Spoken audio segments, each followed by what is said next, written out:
Oh, sure, do you fear for your life? It's too late. You know, my life had been taken several times to the point that all I'm dedicated to is living my life one day at a time. Guys, this was an exclusive interview granted by Sowore. Sowore is really a fearless human being. You need to watch this video. I mean, he spilled everything. Everything the APC government, the Tinubu's government is hiding from Nigerians.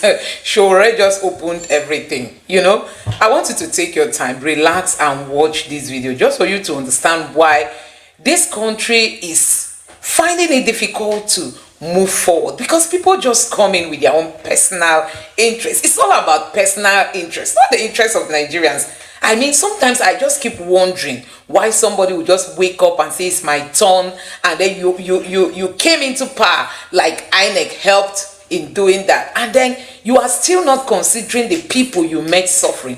Now almost every Nigerian is crying. So guys, without much talking, let me allow you to take a look at what Sowore said in this video. Short there, he has leaked Tinubu's secret. He has just opened up everything. I know that Tinubu himself will not be comfortable with this kind of interview. And you heard the interviewer asking him if he feared for his life. He said he's already used to it, like we all know. Is it Kirikiri they will take him to, or where are they going to lock him up? He has been there several times. So it's not a time to be talking again and be shaking your mouth. He's just saying it the way it is in his heart. Just take your time, watch this video, and let me know your honest reaction in the comment section below. Take a look. Nigeria has the lowest tax base in the West African region. We're about 7 to, and it's because the rich people are not paying taxes. But now you want to collect more from the poor, which was something exported from Lagos. They exported this whole tax collection thing from Lagos. You know where it's going to end? You're going to have private tax collectors introduced nationally. Oh, whoa. Yes. So you think that the alpha beta thing may play out nationally? That's where they're headed. Why do you think so? Because to collect such taxes that they have introduced, they will need to introduce all these amorphous tax collection agencies that are not in government to do that for them. And that's where they're headed, is to provide an opportunity. But if it's to make room for more efficiency in tax collections and taxation, does it matter? I'm pointing you to Lagos. More taxes collected in Lagos. Lagos is still one of the most challenging places to live in the world. But they also say that the tax reform bills are poor. That is going to benefit the poor. More like, you don't need to be told that these people don't work for poor people. They work to create poor people. That's what the government has always been about. So you sound like there's a deliberate impoverishment of the Nigerian people. That is what, you know, what did removal of fuel subsidy do to you? Governors are getting more money. Yes. Governors are not poor. There are these people who are already rich who are getting more money. Are you getting me? Okay, yes. Okay. The rich is getting richer. The poor people are getting poorer. So should we hold the president responsible for the fact that governors are getting more money, yet that money doesn't trickle down? Those money don't trickle down to the poor people. Do you know what has happened under the Tinubu regime? Okay. They have created a one-state system, one-party state. That's what I was trying to say. And that is that if Tinubu travels to Lagos today, all the governors will come and greet him. To show appreciation for one thing, that you mentioned, they're getting more money. They are delivering less services. They are creating more poor people. So they are grateful to the man who is giving them more money to buy houses abroad, live large, and ball. You know. All right. So let's get to the subsidy removal that you talked about, because it's clear that we get your take on it. In 2012, when Jonathan wanted to remove subsidy, a lot of people, clamped down on it and said that, first of all, it was fake, including people in this administration. However, a lot of people, including this administration now, think that it's a way forward, because they claim that the subsidy only enriches a minute set of people. But how come it's become very difficult for us to specify those people that the subsidy enriches alone, considering that people have often said that the countries that want us to that de-amplify the subsidy removal are, have one sort of subsidy or the other in their countries. Yeah. I'm talking about the IMFs and World Banks of those. That's right. So why do you think it's been very difficult for us to block those leakages and those loopholes in our subsidy system, and then to also call them out and thoroughly deal with those people who are gaining from the subsidy? That's exactly why, when they are retelling the stories, we must keep telling it the appropriate way. People have said that in 2012, people fought against Jonathan subsidy, and as a result, have no right to complain when Tinubu removed subsidy. That's not true. What we found out during Jonathan's time, after the Occupy Nigeria 2012 struggle, was that we actually found out that a lot of the people who were supplying fuel weren't supplying anything. Some of them, it was found out, were importing fuel to Nigeria with ships that capsized 20 years ago. You knew about it. Some were importing water and claiming, so the port became a place for racket. All of them were arrested, or some of them were arrested. They probably arrested the small boys. But go and ask today what happened to it. Was anybody jailed for, if anybody went to jail, the Court of Appeal was there to take them out. They are all back in business. Why can they not be jailed today by this administration? Because the people who are supposed to jail them are the ones who are the owners of the racket. All right, so let's look at the end. Okay, so yes, I wanted to ask something. The inability of the previous government, you know, Buhari, Jonathan, to remove fuel subsidy, and the ability of this current government, the president, to remove that subsidy, doesn't it show some kind of political will to do right? It's not the political. It's not political will. Where others fear to trade here. No, it's not political will. See, why people like Tinubu are dangerous is that they have been in this game for a long time, and I said they are very dangerous people because they have been involved in everything. They were in the opposition. They have been in government before. So they understand the weakness of the Nigerian people. That was why the day he removed subsidy was when nobody was watching. The day everybody was watching but not paying attention, which was the day of his inauguration. And I won't be surprised that him falling on that day was programmed to distract attention. So they created content for people. Oh, Tinubu just fell, oh, Yakata.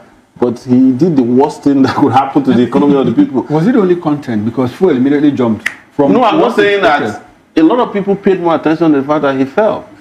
What was trending, and the impact of what he did. The impact of what he did not catch up onto the public until a few days later they realized that, oh my God. Okay, so you just sound like the president is somebody who already understands the character of Nigerians and he plays with the character. Is that what you're trying to say? That the president is deliberate with how he deals with Nigerians? Most people don't know Tinubu as much as I know him.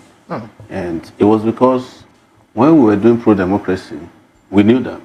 We knew how they came to the pro-democracy movement and stylishly hijacked it with Nadeko. And ran away from the country. Left those of us who really were doing the struggle to be endangered. Why they all disappeared? Oh, you think that was deliberate? It was. So are you also of the school of thought that perhaps he was working with Abacha somehow? Because people are insinuating that there was a backyard movement. And that's why you have people like Bagudu working with this administration. They were close. All the politicians at that time, the SDP people, they were all close. Even Abiola. So that means he was betrayed in Adeko at that time? No, they were all part of it. Even Abiola cabinet, it was the cabinet Abiola wanted to use that he gave to Abacha.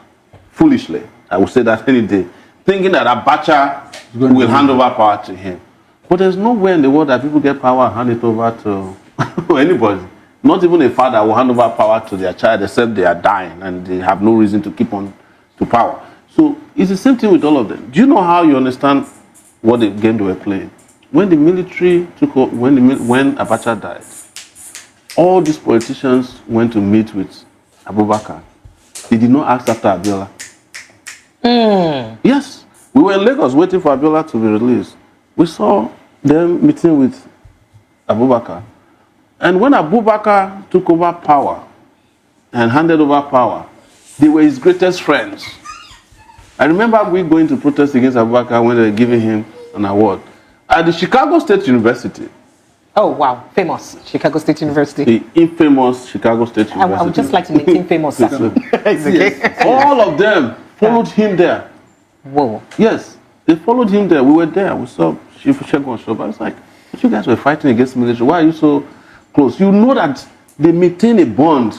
But the president have stated it several times that one of the reasons why he would ensure he works for the generality of the good of the people, it's because he fought the military, he risked his life, and he fought for this democracy we're enjoying. You're saying that They didn't fight the military because they have the same characteristics. In fact, what they are doing is worse than what the military was doing. What are those things? Yes. This idea of jailing children after protests, jailing people for speaking against government officials. This is what the Decree 2 and Decree 4 people were doing. So are you saying that the present administration is worse than the military? It is worse than the military. The military did not even jail children during their own time. Oh, wow. Okay, They didn't charge children for treason. okay. Before we travel far from the failed subsidy something, one last question. I want us to play some kind of role reversal. If you were the president, assuming you won the election, what would you have done differently regarding the failed subsidy issue? So what I would have done differently is, first, I am aware of the people who are stealing fuel subsidy money. I know them. I know everybody that's involved. And do you know how I know? I covered fuel subsidy, fuel matters like nobody else under Sahara reporters. I've seen all of them till today. So I would have clamped down on them immediately. And secondly, I would have fixed the refineries and created newer, smaller refineries. Because refineries are very easy to put together. Like modular refineries? Yes, even the ones, you can build a refinery within a year, they'll bring the parts, put it together. Okay. And the reason is simple. Even as Nigeria is unable to fix its own refineries, and they're lying about fixing the ones they I was coming to that. Niger Delta militants are able to produce diesel in this country in large quantities. They still produce kerosene. In fact, they bragged. There was a time they said that the kerosene that they're selling in most filling stations are supplied by them. Yes. Okay. So if Niger Delta militants can be doing, the old style biology class distillation, how is it that the federal government cannot do the same thing? But don't forget that these same people that claim that they can't build refineries went and built refinery in Ivory Coast. Yes, under Jonathan. And we are importing fuel from there. There's a refinery in Niger. Niger doesn't even have oil. They're selling fuel to Nigeria. How is that Nigeria cannot build refineries? Even if Dangote refinery, the famed Dangote, was built how many years ago? It was after occupying Nigeria that he built his refinery. Bua is going to finish his refinery very soon. All these guys benefited from forex provided by Nigerian government to build their refineries. The people who provided the environment, the support, the letters of credit cannot build, but the people they gave it to have become billionaires. Okay, so you more like refineries. You like what the president is doing. I mean, Port Harcourt refinery one. No, you said you were going to refurbish the refinery. No. The one is working. One is working. They are working in Kaduna refinery. Let me break down this to you. Let me start from Kaduna. Okay. They cannot fix Kaduna refinery in another 5 years. Why? There is no pipeline available anymore that can take crude to. Is it just a pipeline, or because remember that Kaduna refinery does not refine Nigerian crude? Yeah. So that we are not even going. We are not even going there. Okay. But what do we do with Kaduna? I will tell you. This camp is they will start trucking crude to the place, and that will be another opportunity for fraud. All the refineries they claim they have repaired. Yes, Warri and Port Harcourt one is not producing up to 1 million liters per day.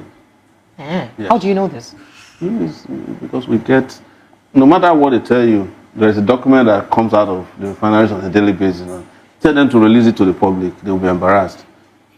Dangote refinery, with all its capacity, is about 5 million liters of petrol per day. And the Nigerian side of the refineries is using naphtha. They still have to go and blend that in Dorama before it can become petrol. Otherwise, it will ruin your car engine. But do you know how many liters of crude we have to consume every day? I mean, petrol or gasoline we consume every day? 42 million. All of these guys combined are producing 6.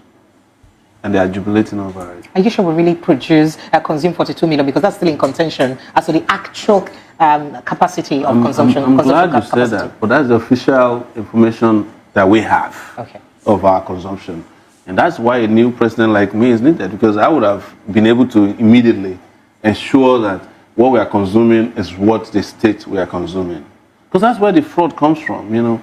What happens at these ports in Lagos and wherever ports they bring is one of the greatest crime against Nigerian economy. All right, so speaking about this very quickly before we run off to other conversations, there's been some sort of silent war between NNPC, Dangote, the federal government, and then mortar, blend plants, accusations and all that. Would you like to speak to those very much? Those ones are just... Or do you think they're mere distractions? Because some people think they're just mere distractions. Look, even among thieves, there is no honor. Yes, So they're always fighting over, because it's Nigerian resources that's at stake, and it's free money.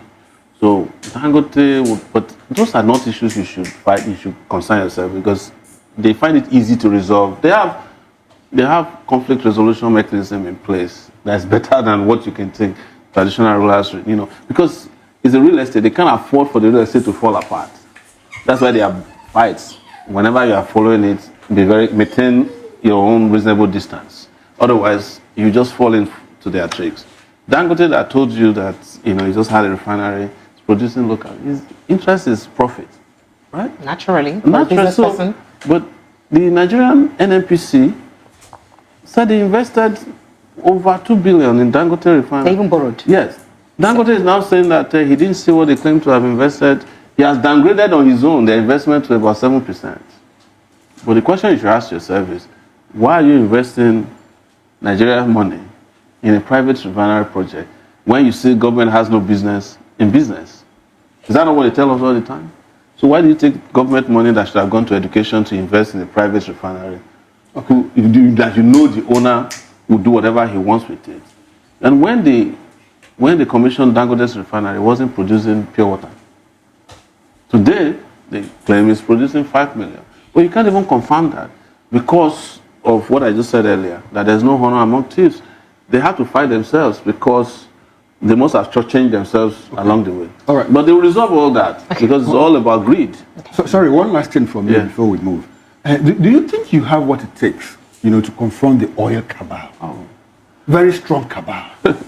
I mean, the Dangote has been sweating because of this cabal. Do you think Omoyele Sowore has what it takes to confront this cabal? When I was 21 years old, I confronted, alongside others, no doubt, the strongest cabal in this country, the Nigerian military. We drove them out of power in 1993. I'm sure you were around at that time.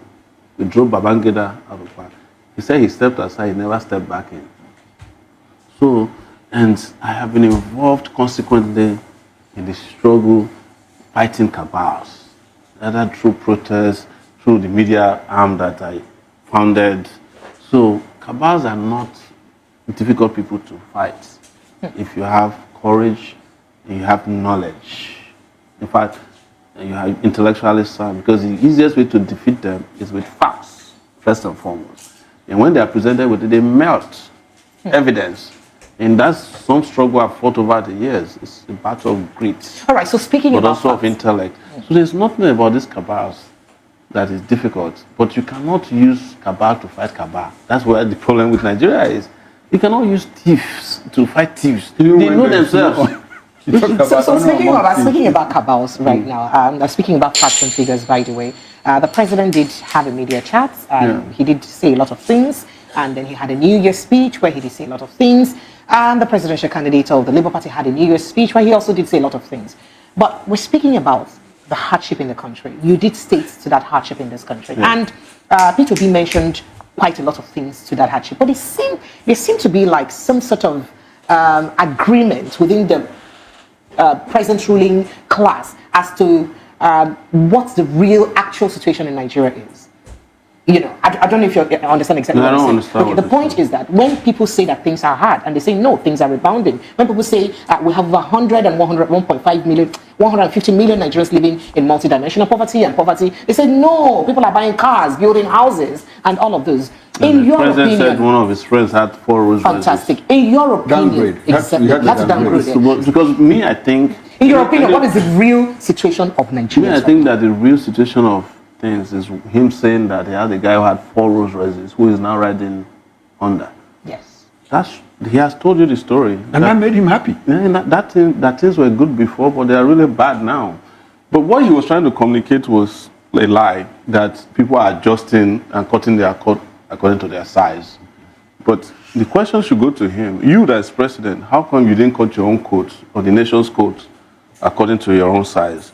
Why was it that in the midst of this, your friend who has 4 Rolls Royces now riding, why did you upgrade your presidential jet from a Boeing business jet to an A340 jet, which was $150 million? That is after the upgrade was done. And by the way, we still don't have account of where that money came out from tonight. Exactly. So now. It was not budgeted for. Nobody knew where the money came from. And that tells you that these guys are a bunch of liars. And that tells the story of the two Nigeria that we live in, Tale of Two Cities. So are Nigerians suffering? Are they hungrier now than ever?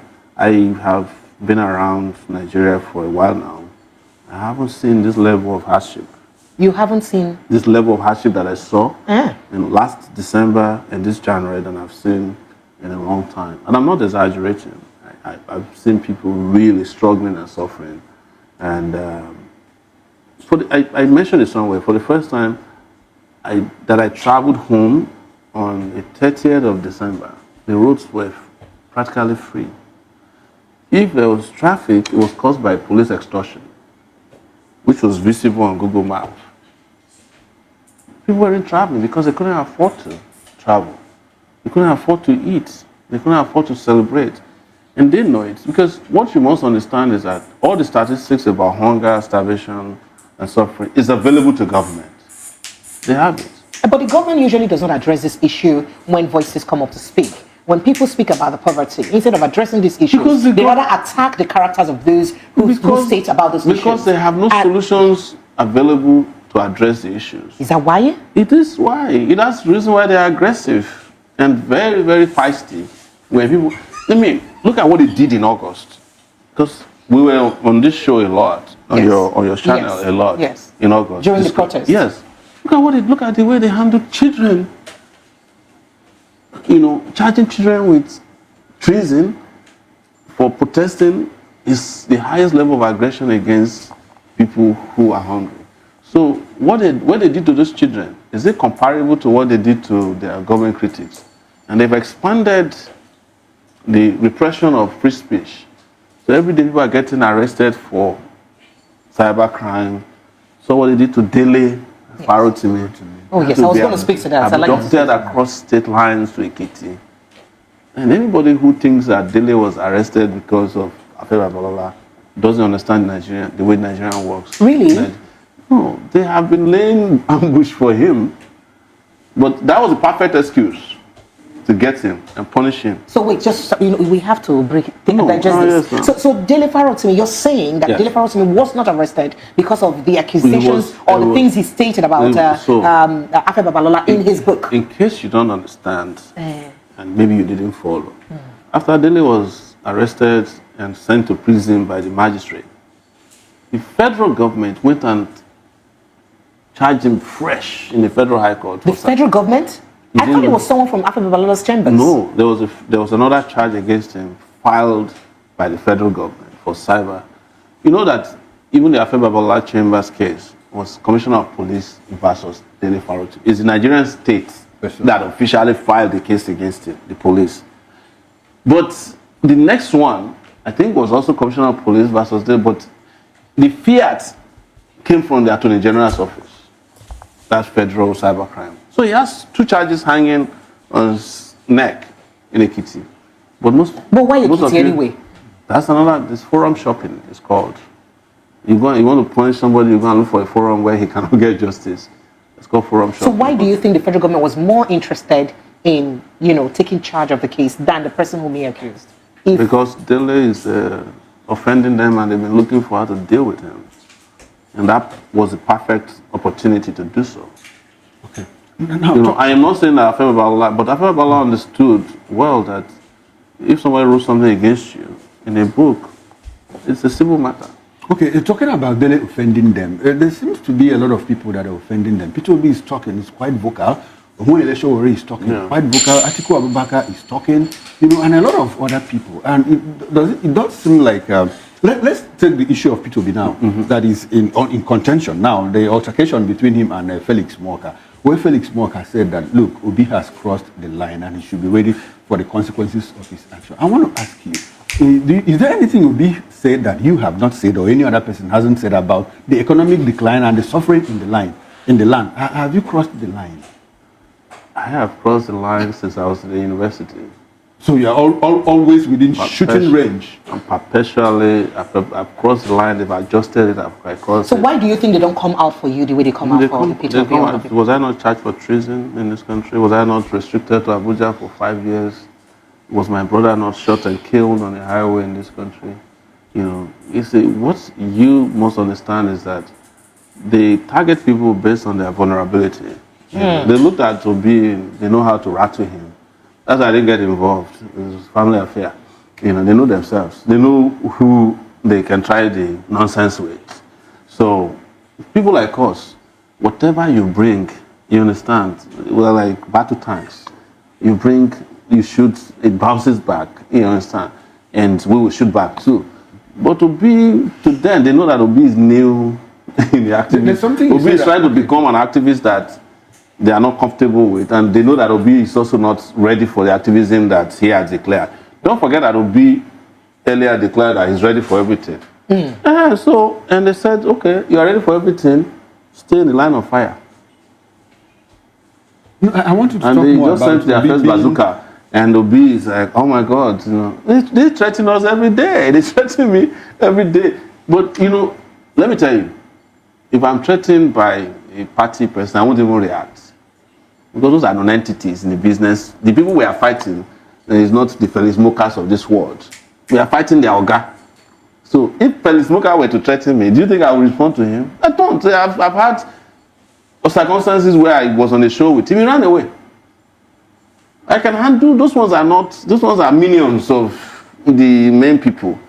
That's why I'm surprised that everybody's like, oh, Felix Moka. But how do we get to a country where we have people who are in the position of leadership speak true to the criticisms that have been thrown on them, rather than attacking the characters that have thrown such criticisms? This is exactly what happens in a country where leaders are not elected. Tinubu was not elected by Nigerian people. He wasn't elected? Was selected. He had over 8 million votes. He was selected by INEC. It's vote allocation. Everybody understood that. So when you get there, they'll be defensive because they know that they don't have legitimacy. You understand? If you are legitimately the leader of the people and you're working for the people, why would you be worried that the people are criticizing you? But this has been the nature of defensive leadership because, first, their ascension to power is compromised, number one. Secondly, they have nothing to offer other than insults and counter insults. That's why you see the president of the country is more interested in hiring people who know how to insult as opposed to people who know how to solve problems. But you have made a very serious allegation on national television, saying that the president was not elected but selected by That's a serious allegation. It's not only a serious allegation, it's the truth. You also talked about legitimacy. And that very election passed through a court process, tribunal process, ended up in the Supreme Court, and that election was upheld. The annulment of legitimacy do we want? The annulment of June 12th election passed through the judiciary too. Do you remember? Does it make it legitimate? Something can be legal, but not legitimate. That's the legal process. It doesn't confer legitimacy on you. The election of the president of Madagascar, or is it Mozambique, was accepted by the court. The people refused to accept it. The only luck they have here is that the people did not challenge them the way they should. Why do you think the people are docile in challenging these situations, if that's the case? It depends on the people who they offend. You understand? And that's a conversation for another day. Because also, they take advantage of those who are supposed to lead the struggle, who they know don't have the guts to do that. But like I said, it's a conversation for another day. If they believe they won election, they won't be this defensive. Because they would have understood that in a country that has 200 million people, you will have people who don't agree with you and people who agree with you. So you will always discover that when leaders in Nigeria don't perform well, how you know they will go and get Rottweilers and Chihuahuas to be their spokesperson. I won't be surprised if this guy is going to bring Femi Fani-Kayode to come on board. Because this is the time they need him. All right, so speaking he has no filter. And it is when government is failing that they bring people like that. People who just come and talk. Now speaking about getting Rottweilers and Chihuahuas, like you mentioned, a lot of people have come for Ruben Abati, journalists like you and I, and have said, some people are even accusing him of wanting, because he's tested the pecs of governance, so he wants to get back to Aso Rock again, and that's why he's now on the side of the presidency supporting them. Do you talk towards that direction? Do you think there are people who deliberately just speak good of the government just because they want to garner favor? Of course. The issue with Nigeria is that most of these people who come up as public opinion molders on all sides. They are looking for favors. Are you getting me? So even the people who are opposed to the government, they're also looking for favors most of the time. Some people will criticize governments because they are looking for favor. Some people will support governments because they are looking for favor. It is when the favor comes to them that you understand who is looking for favor. Is there any example today? There are plenty now. Look at all the Labour Party people that they come to APC. Are they not looking for favor? Yeah. Why didn't they stay in their party? Okay, yes. Okay. Still talking about Abati and people that favor seekers. I want you to rate these days this Man of the Year award to the president based on his economic performance. It's conducted by this day. The assessment is made by this day board of editors and all of that. Do you agree with them? This day board of editors is our Duke of Obeagbena. That's the whole of this day, and he doesn't hide it. And you have to like him for it. That he doesn't hide where his bread is buttered. Oh, so I think it's just purely for interest. This day has been doing polls, forever. And I'm not saying it in hiding. Me and him, we always have fights over it. Yes. They would say that somebody's going to win election and they didn't conduct any polls. Are you getting my point? So that's what the Man of the Year is. But, technically anybody can be your Man of the Year. Both a saint and a villain. All right, so is it contradictory? There was a year that Bin Laden was Man of the Year because he was the most notorious human being on earth. Yes, even Saddam Hussein. Yes, anybody can be Man of the Year. But in this one, like they say that it has something to do with Man of the Year. They're using it to quarry favor from Tinubu. There's no question about it, and I can challenge them any day. That there's nothing, because the basis was that he took tough economic decisions. Any tough economic decision that hurts the people is not economic decision. So, but is it contradictory that this came when an international organization also scored the president rather a bit low in corruption? Which organization? That is the OCCP area that scored the president as the number third most corrupt world leader. I don't think you need any international organization to tell you that. So, are you saying the president is corrupt? Of course, he is. So, are you saying that particular award or statistics from OCCPR anybody whose is source deserving? Of wealth cannot be traced to any hard work is corrupt in this country. We know that. Yeah, it's not. But that's the president of our country, and there were lots of yardsticks. There's a lot of presidents of countries that are corrupt, and this is not the first one. Are we not finding out that Buhari is a very corrupt human being? Didn't just find an estate that has 738 houses, 753 houses in Abuja owned by one person that they couldn't. Well, that's a Emefiele that is on the front page, but what we are hearing is that that was Buhari's retirement piece. So they just used Emefiele as the front.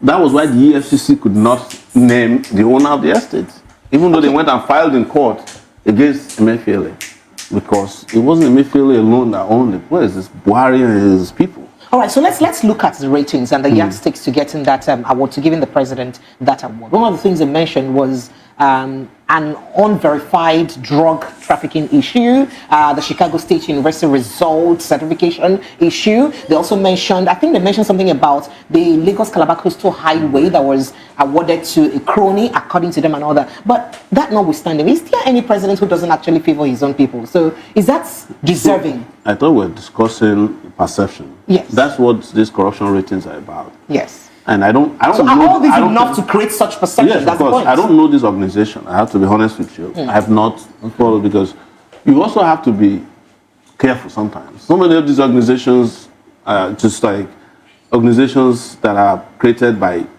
sometimes unknown groups, and they just fly a story out there, and I've seen enough of that. So until an outside organization to tell you that the Calabar Lagos Expressway and the award process was fraudulent. Nobody needs to tell you that. Anything that didn't pass through the normal process of award of contract is carried out in an opaque way. It's corruption, pure corruption. Now, speaking about I don't need an international organization to tell me that Beta Edu is corrupt. I don't need an international organization to tell me that most of the things I've been doing in Aso Rock and awarding contracts, what some ministers are doing that are already public knowledge, is corruption. Even the purchase of the presidential jet, opaquely done, that's corruption. Okay, as we speak about perception and corruption, Yes. it's good to find out that I can't recall on top of my head, when the current president, has been investigated or charged to court by EFCC or any anti-graft agency. It was one charged to court before the Code of Conduct Bureau. Okay, That's on declaration of Yes, declaration that's corruption. No, I'm talking in terms of dipping hands and taking money and all of that. The National Security Advisor today, No Rivard, listed Tinubu as one of the most corrupt governors. Did you try him? That's not my job. But he took a file to the National Assembly and named all the governors that were corrupt. He named Tinubu. He was EFCC chairman at that time, so he should know better. The Alpha Beta scandal shows that the person who was involved in transferring money said this is the amount of money we stole from Lagos, and that we are owing the Nigerian government 150 billion naira in taxes. The man disappeared to Dubai for a while. I heard he was settled now. The case has disappeared from the surface of the earth. So, but that cannot stop us from telling the truth about what we know.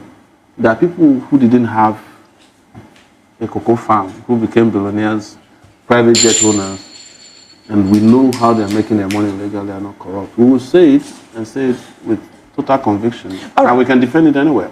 All right, so let's speak to the Lagos-Calabar Coastal Highway. There were accusations by the owner of Landmark, for instance, that he was not given adequate information before the demolition, and he hasn't been compensated a dime since then till now. And then the road, as the construction as we speak, is about abandoned because it's in court. The SDP presidential candidate, Doherty, governorship candidate, beg your pardon, Felicia Doherty took the federal government to court on that issue. It's in court. What do you think? How do you think this case is eventually going to end? No, let me tell you. Before they brought the Calabar Coastal Lagos Highway, they've had issue with the Landmark owner. Oh wow! Why? Yes, because he's been trying to expand there, and he wanted a piece of land between where he does conference and a hotel. Okay. They claim it was owned by the Lagos State Water Corporation. They will never give him, because they have always said it, and this is information that is known within their circle, that they will never allow an able man to expand in that place. Oh, whoa. So you think this is about where... That's where it started. Okay. So the guy himself knew in advance that they don't want him to expand in that place. It's a well-known fact. And when this opportunity came for the coastal highway, they didn't waste time in going after him. So all the thing he was doing with Lagos State government, as we later found out, they were not on record. But they did it deliberately.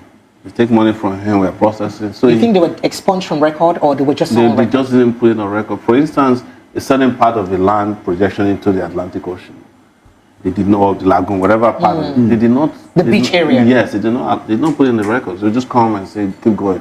They knew what they were doing. And guess what? When they started the demolition of the place, they then found out later that there's nowhere they need to build. Exactly. Remember there was a question about the environmental impact assessment. That tells you that it was pure malice as opposed to development. So this was pure malice on... Against a business person, they didn't approve of his business. Because of his tribe? Yeah, because of his ethnicity. I can say that, and because I was aware of that case. In fact, I was the one who first pushed the story about his the attack on his property. Because I've been there before. I've been to Landmark several times. So if you ask him, he's been having issues with them because they won't sell that piece of land to him that would have enabled him to connect the hotel with the conference area. You can go and check it. And they claim at that time that that is the place that the West African highway was supposed to pass through, that we're not going to sell it to you. So when is that when they needed Calabar Expressway, they didn't use the place they refused to sell to him. That they claim, because that Calabar Lagos Expressway is supposed to actually come from Senegal. It's a West African coastal highway. Coastal highway, okay. So it has been designed a long time ago. It wasn't a new place. But the moment the opportunity came for them to clamp down on this businessman, they used it to quickly Now, Mr. Sowore, what does this mean for a president who's been traveling, and as stated by Peter Obi, he spent 30% of his time in office traveling to market the country? If a business owner that is of the same origin in the country can be attacked because of his ethnic affiliation, what does it tell to the image of the country and to the people that the president has been marketing this country to? You don't need to go far. You know how they brazenly talk about election in this country. You know, there was a time the Oba of Lagos said the people don't vote for Igbos who don't vote for them will be driven into Lagoon. So what else do you want them to say? You see them on Twitter, they have handles that are dedicated to, attacking other ethnicities. So you think they're unapologetic about this? They're not. And those handles have been linked to the Lagos state government people. But you're a Yoruba man. Why are you saying this about your people? I don't know why people just say that, because you're being a Yoruba person doesn't take my humanity away. But you must understand that this is not just about landmark. There's an Igbo problem in Nigeria. That's why they're holding Nnamdi Kanu. What's your take on for asking Nnamdi Kanu's perpetual detention? And then we are rehabilitating Boko Haram commanders. You said 120,000 of them have surrendered with foreign currency in their hand. And you have rehabilitated them. But one guy who says, we want justice, we don't want to stay in Nigeria, you are holding him perpetually, using the judiciary or judicial, subterfuge to keep the trial. And everybody who knows what they are doing understand that it's not a judicial matter. So Nnamdi is essentially a political prisoner. He's a political hostage. Well, I'll call him not a political because he may not. Whomever is in power, except me, will keep him in jail. So do you think that Igbos generally are endangered species in Nigeria? Going back what you just narrated. The truth, that's the truth. Nigeria did not forgive Igbos since the end of the Civil War. What did they do? Because they challenged the real estate of the British called Nigeria. And they didn't forgive them since then.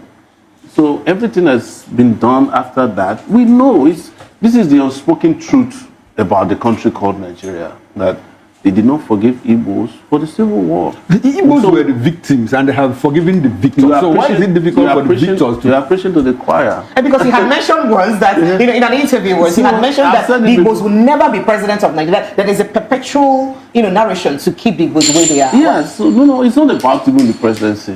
If they find an Igbo man that is malleable, that can work in their interest, they can make him president if he doesn't have any power. You can be a president of Nigeria and not have the powers of the president. When they wanted to destroy the landmark, who was the minister in charge? It's not an Igbo man. And Moka is Igbo speaking, also fighting. It's easier for them to use an Igbo man to carry out. If it was done by a Yoruba man, the uproar would have been worse. But you find an Igbo minister of works to help you demolish Igbo businessmen. You say, can't you see them? So it's easier that way. It's manipulation. It's how Nigeria manipulate people. But I'm not saying that if he was a Yoruba minister, he cannot demolish. They will do it too. It's easy. Anybody could have done it as long as there's an agreement to do it. Because beyond just ethnicity, there's also an elite conspiracy against Nigerian people. So an average poor person is endangered. But you are likely more endangered if you have committed a generational crime against the Nigerian real estate. By being an Igbo man. Of course. That's the truth. That's why you were saying, you're a Yoruba man. If, based on what I say, they even tell me I'm not Yoruba enough. But I'm of mixed heritage. There's a part of me that is Ijo. Okay. And we are the Ijo-speaking Yorubas. We're the Yoruba-speaking Ijos in Ondo State. Okay. So they call us Ijo Apoy. Ilaje area? No, it's Ilaje, so we're next to Ilaje. Okay. But my great-grandparents came from Yoruba side of things. But the stream that Sowore is named after is in Ijebu waterside. Because that's how they came. So, but, I don't speak to people based on ethnicity. I don't define myself based on my ethnic heritage, even though I do not deny it. But because it underlies our humanity to be assigned an ethnic position before you can be respected. Are you getting my point? Or before your views can carry on, so you have to be a Yoruba man.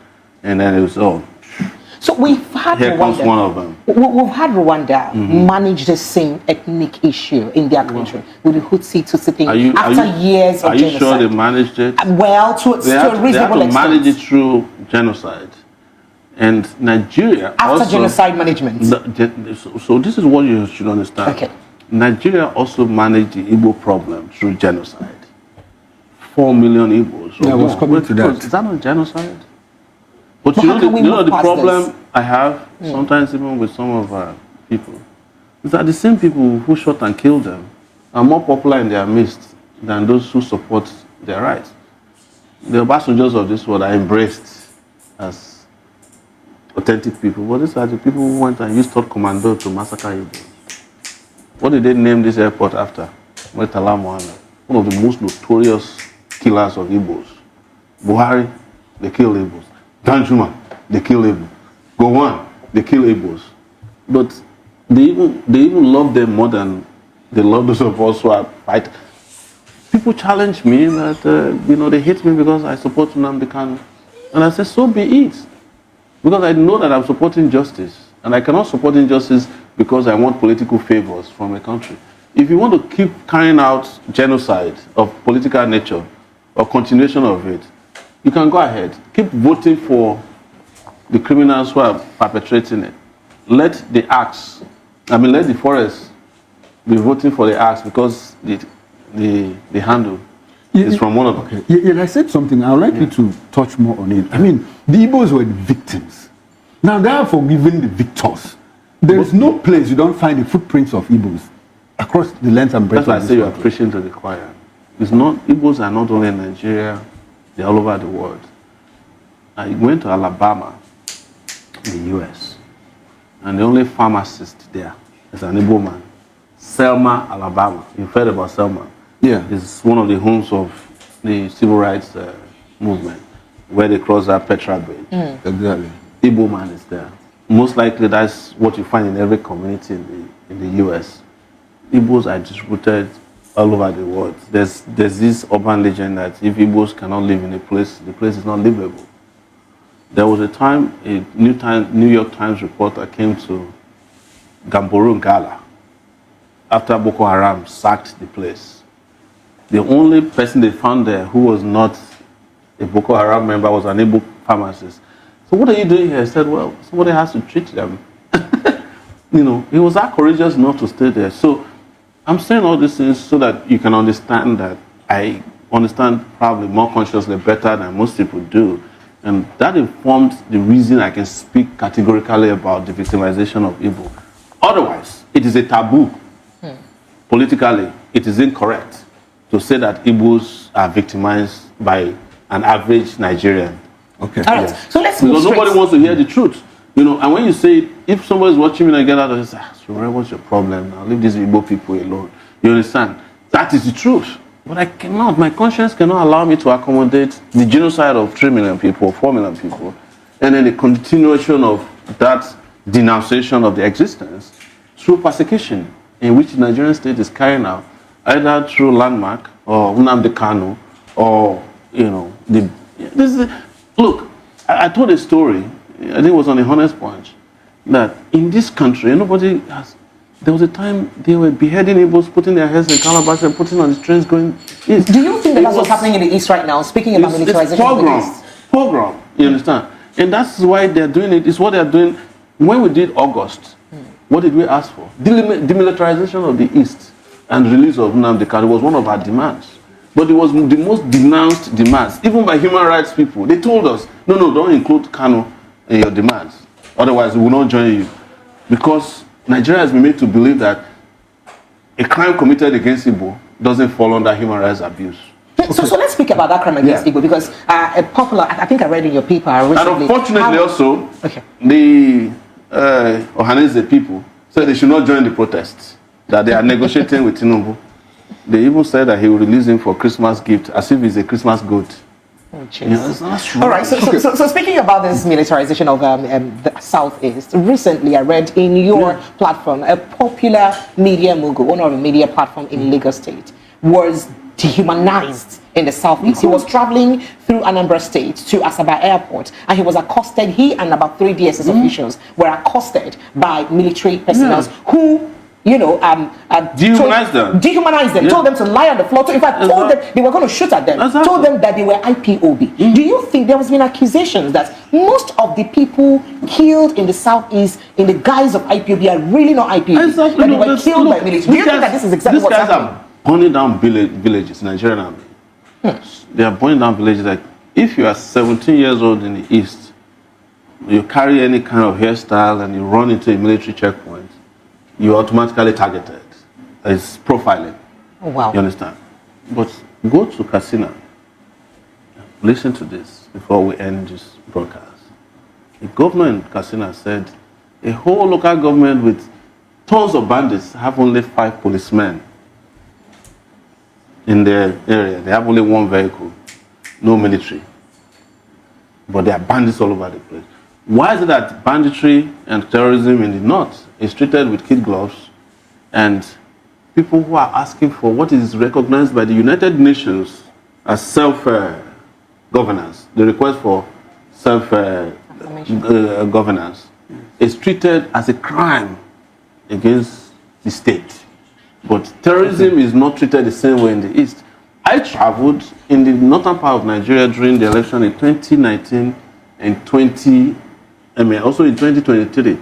You can drive all the way from some of the most,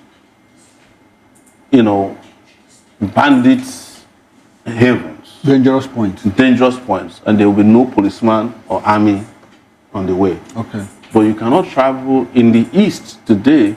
Is 1 kilometer, 1 military battalion. Unfortunately, that is what it is. Before we leave, can I ask you a personal question? Go ahead.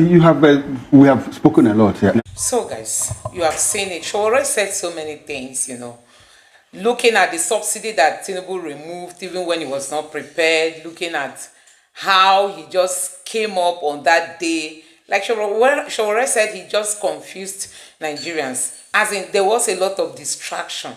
He used that fuel subsidy to distract Nigerians. He knew that Nigerians, all their attention were elsewhere. He removed subsidy without preparation. I just keep wondering, sometimes you see people who come up to say every presidential candidate said he or she was going to remove subsidy. For God's sake, Peter Obi did not say his first day in office, he was going to remove subsidy. Peter Obi even came out to condemn Tinubu's method of removing subsidy. He tried to describe it, saying that if you go to a dental doctor, that he will first give you an anesthesia before pulling off your teeth. He can't just pull in a way you'll be feeling the pain all over your body. That is what the APC government has refused to tell Nigerians. Sometimes you hear APC saying, after all the presidential candidates in the last election said they were going to remove fuel subsidy. Did any of them tell you they will remove it without planning? Did any of them tell you that they will remove fuel subsidy on the first day of them taking over? Did any of them tell you that on the inauguration ground you should remove fuel subsidy? Tinubu just is a type that just wants something will just enter his head. He will just want to come do it straight away without thinking. How can you just, an office you have not even entered to understand what is on ground, you just on the day of your inauguration, you say subsidy removed. Now, see where all those have taken Nigeria backwards. And we are like a laughing stock in front of the world. So, guys, it's really so pathetic, looking at the way things are going on in this country, just wondering when we'll be out of all this, because Nigeria deserves better governance. Nigeria deserves better leaders. We just keep falling victim of people who do not even care about the masses, who do not care about the welfare of the Nigerian people. And like you can see now, Seyi Tinubu is going to be governor, while Tinubu is going to be president, according to their plan. How do they think Nigerians are going to feel? Do these people even think that you are the president of Nigeria, you want to make your child, your son, the governor of Lagos State? Do you think Nigerians are that dumb?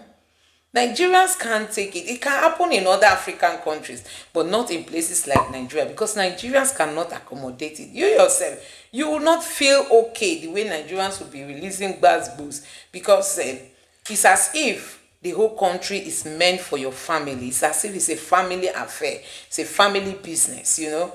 And that is why the Tinubu's government and whoever is managing him have to talk sense into him. It's not all about them. They are not the only Nigerian. After all, the wife said they've got a lot of money before they came into power. So it's not about Nigerian people's money. It should be about giving Nigerians the best of the services. And that is where we are today. So guys, let me know what you think about this in the comment section below. Please don't forget to subscribe to the channel, turn on the notification bell. Please give this video a like so that YouTube can recommend it to others. And drop your thoughts in the comment section below. Thank you.